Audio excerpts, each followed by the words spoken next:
Welcome to ePathshala lecture series in computer science, and this is a course in cloud computing.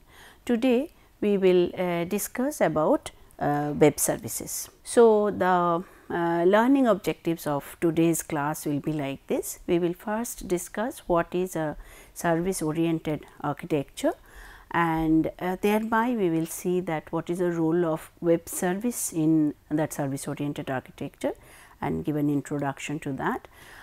We will look at one specific web service, which is XML and web services based the technologies, and then we will see how service oriented architecture and cloud are closely related, followed by summary. In an earlier session, we talked about the new technology, when a new technology comes, what happens. So, let us just recapitulate that. We said that a new technology depends on a foundation technology, one or more foundation technologies, and for cloud our foundation technologies were distributed systems and parallel computing.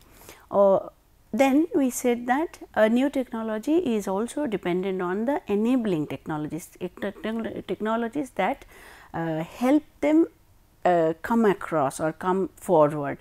In case of cloud, this is virtualization and service oriented architecture SOA. And finally, we have the dependent technologies, that there are other technologies which help this particular technology to grow. In case of cloud, that is P2P, peer to peer or P2P technology.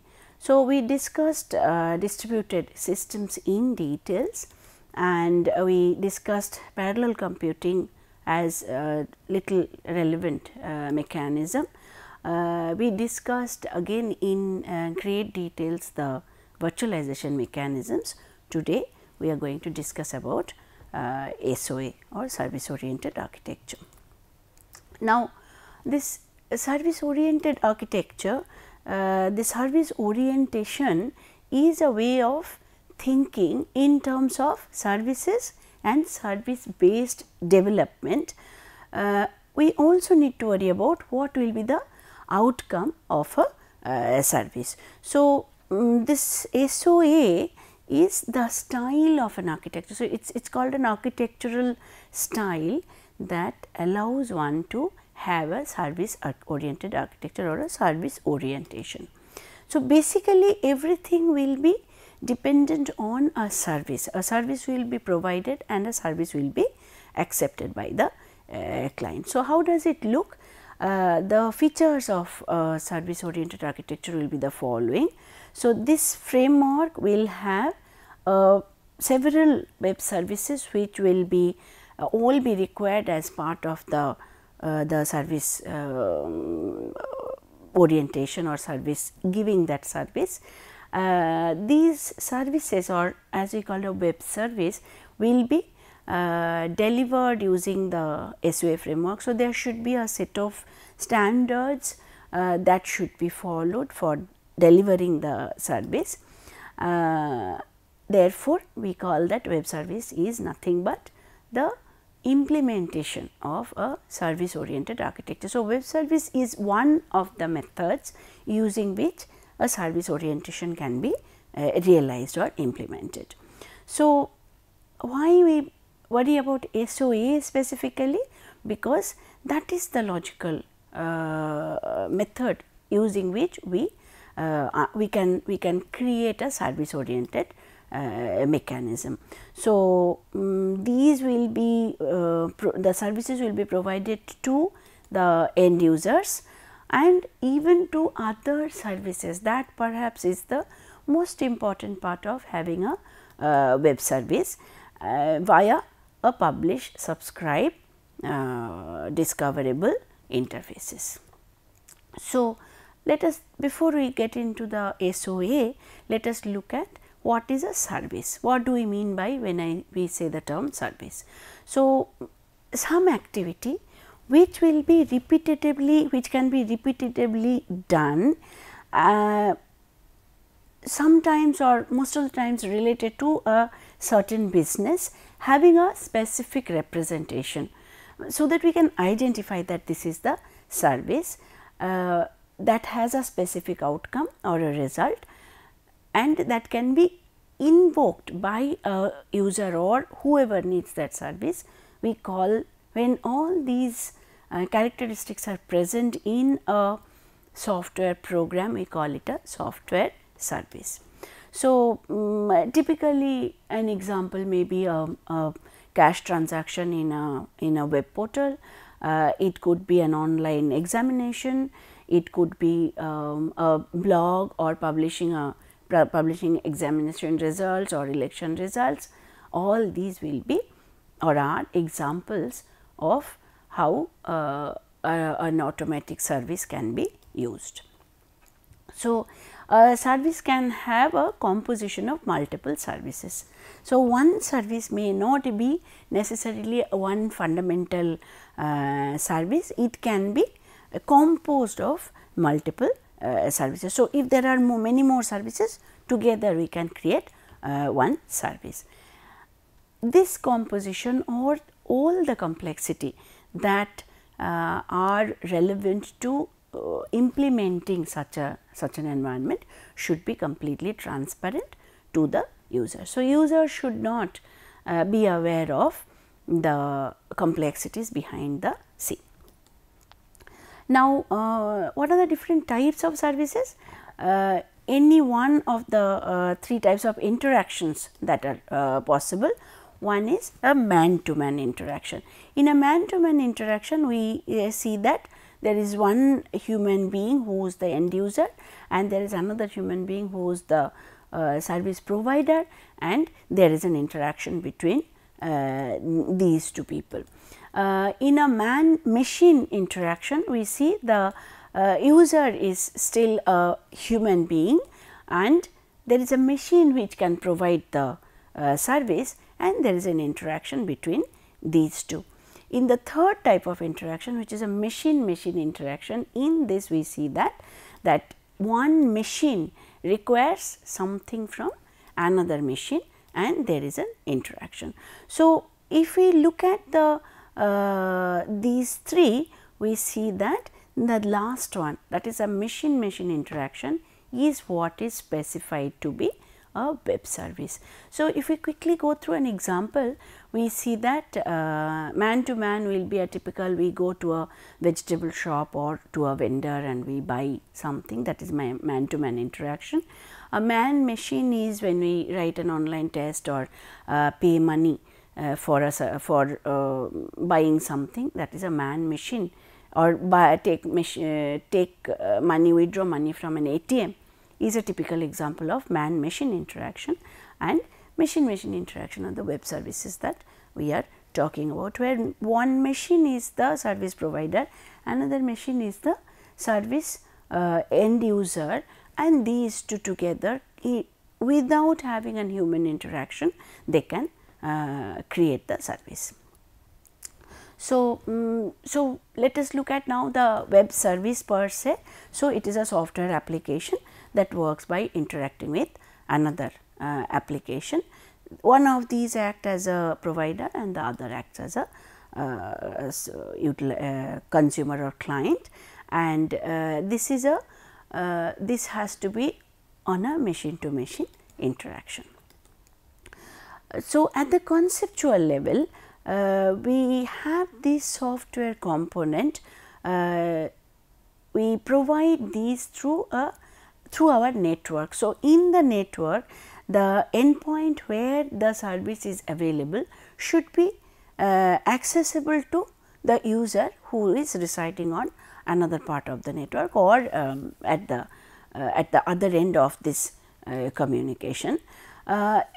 Documents which are written in a language which is easily understandable can be exchanged, which will be machine, these exchanges will happen between the two machines as part of this service. At the technical level, when you look at this is the concept. Now, at the technical level, we see the difficulty of how do I implement such a concept on a machine to machine interaction. So, this is the so we have in a web service, we have the application, various components of the application.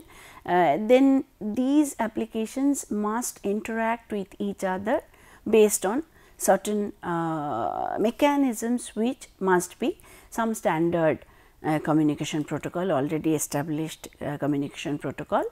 We then have the processes must be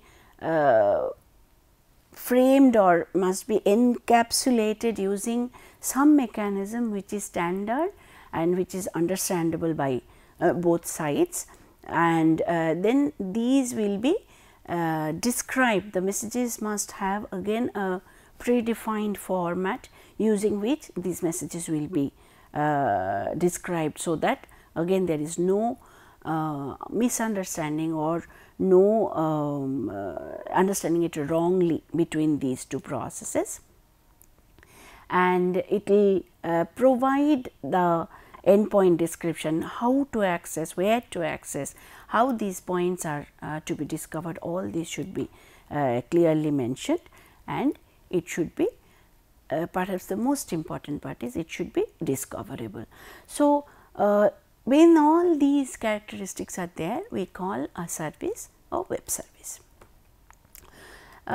So, in a web service, these are the various component characteristics that we saw.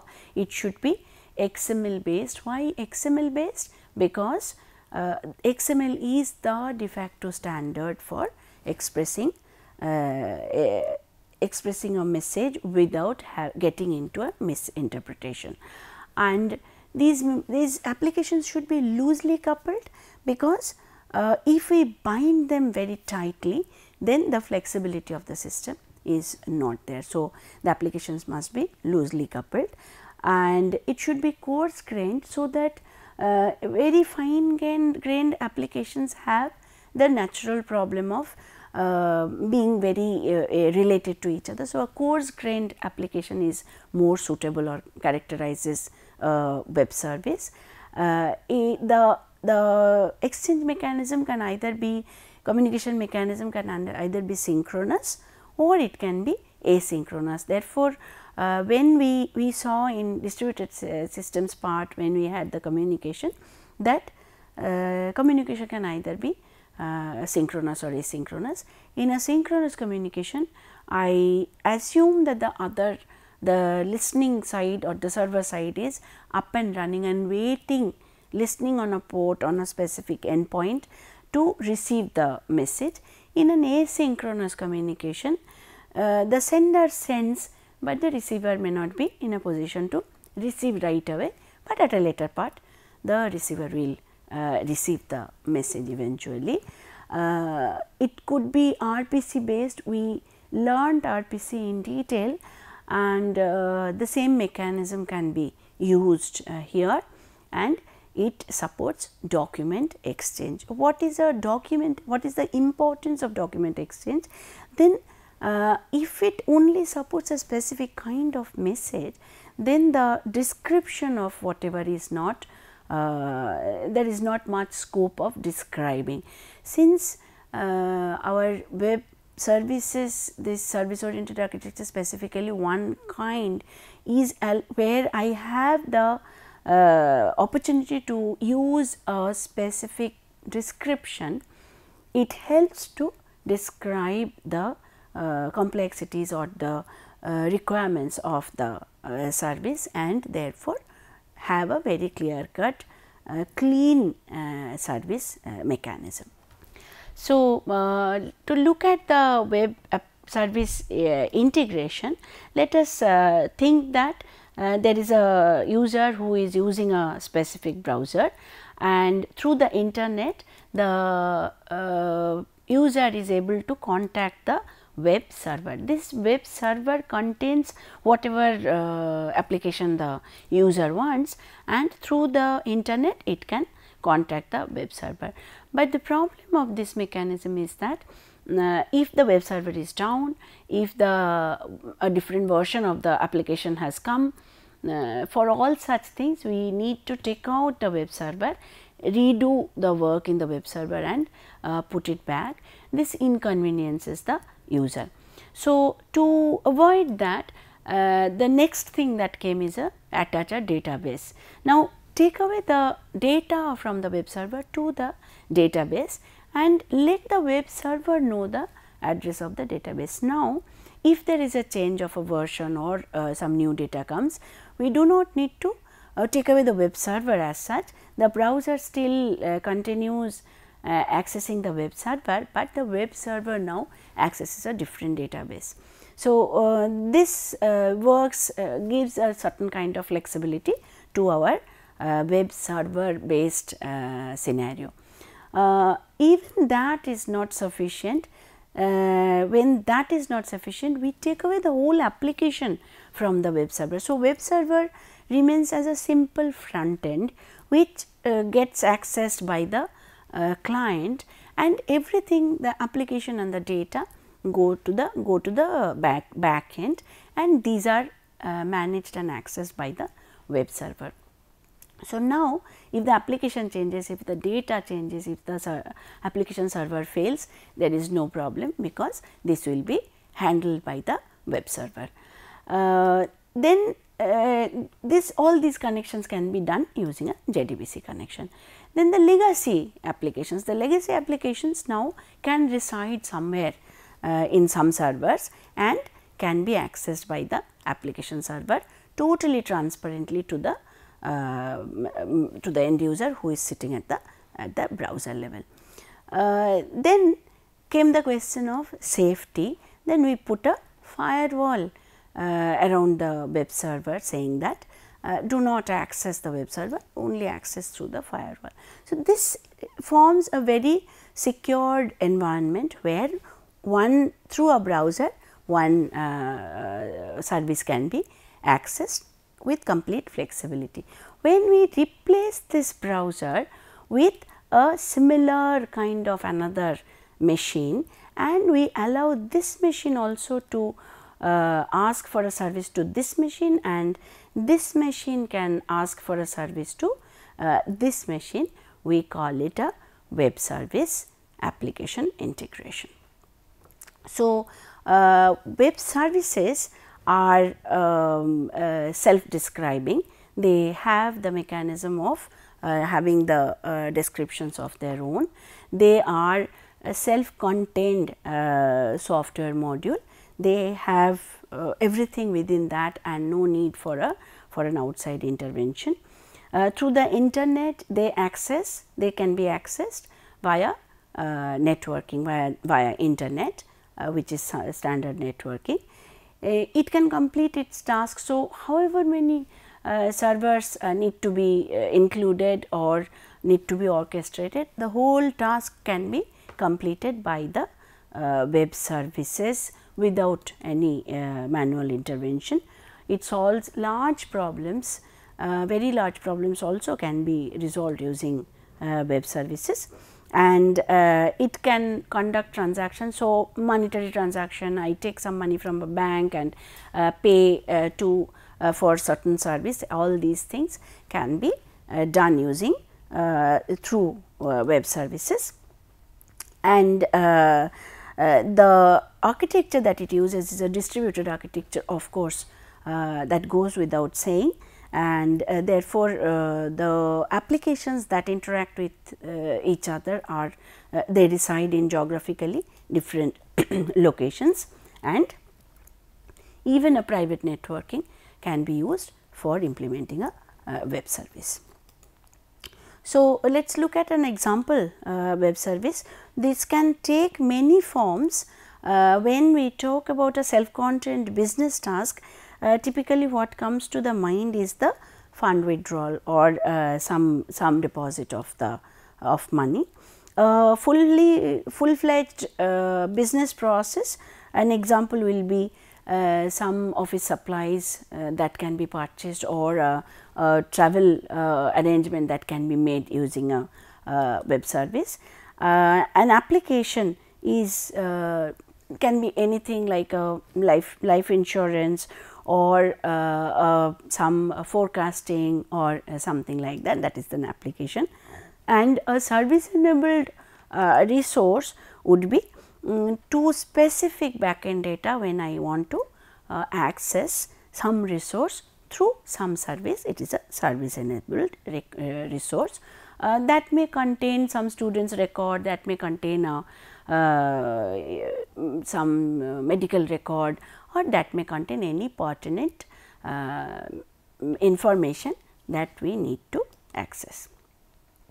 So, it can vary in the form of the function. It can be a simple request without any further additions. I can simply ask for a certain information. So, it will be given to me, a credit checking, how much money can I withdraw, or pricing enquiries. All these are simple business, or it can be a very complex business model with many components put together. So, typically a brokering system, an insurance liability, a travel plan, all these come under the complex systems. So, what are the goals of web services? To enable distributed applications that can be dynamically assembled to the changing business needs, as per the changing business needs, to allow customization based on the devices, whatever will be the requirement accordingly. If I want to use mobile phone, or if I want to use a workstation, based on that it can accommodate itself, and to allow users to access a wide range of services using different business logic. So, to talk about different types of web services, we have typically largely used web service is it's called a big web service, or it is the SOAP based web service, and the other is resource oriented web service, that is called the RESTful web service. The data formats typically used are XML and JSON, and there are other data formats also that can be used. So, for XML, the full form of XML is extensible markup language, that is called XML. It is a markup language. It is a typically fixed formatted language that can be used to describe whatever data we have in hand, and there are various tags that are provided. These tags, the beauty of XML is that the tags are not predefined. So, the flexibility inside the inflexible structure can be implemented using XML, and hence it is the perfect choice for enabling a web service. Therefore, XML is extensively used in, particularly in SOAP based web services. JSON, on the other hand, it stands for JavaScript object notation. It again is used for storing and exchanging data. It is a data format, of course, but this is much lightweight data exchange format. It is more of description of the scenario in a more natural language like mechanism. Therefore, its language is easy to understand, and largely syntaxes are not followed. Therefore, it makes, for humans it is much easier to use XML. It uses the JavaScript syntax. So, now we discuss the web services technology. This is the big web services technology, or SOAP based web services technology. So, in this is a service oriented architecture. So, here we have a mechanism. This is a typically publish subscribe kind of an environment, where we have a registry with which all information are stored, and whichever service user or requester wants to access a specific service has to contact the registry for using the service. The service provider will first publish the service to the registry, and the user will use the find the service from a registry and then will bind with the service provider. So, therefore, this is the typical architecture that we follow in a SOAP based service oriented architecture. We give an example of SOAP based web service. Here is the buyer or the client, and here is the UDDI registry. We also have the server which is providing the service. When the client is looking for a specific buying option, it posts that request in the browser, and that is sent to the UDDI registry. The UDDI registry contains or has the information about a WSDL document which describes what the server can provide, and that is referred to the client. The client in turn will ask the WSDL document to provide the necessary information about the server, and will receive the necessary information. With this information, the user contacts the service and obtains the service. So, this is a typical easy way of for a client to contact a server without knowing anything about the kind of service. Therefore, this environment provides an easy way of discovering a service and accessing a service. So, we come to the conclusion of this particular module. In summary, we look at the overall module. We have defined and understood what is a service oriented architecture, and then we looked at the role of web services, and we looked at the technologies of basic architecture and technologies of the SOAP based web services, and we looked at the example. In the next class, we will continue completing the understanding of these SOAP based web services, and we will go into the RESTful web services. These are our references. Thank you.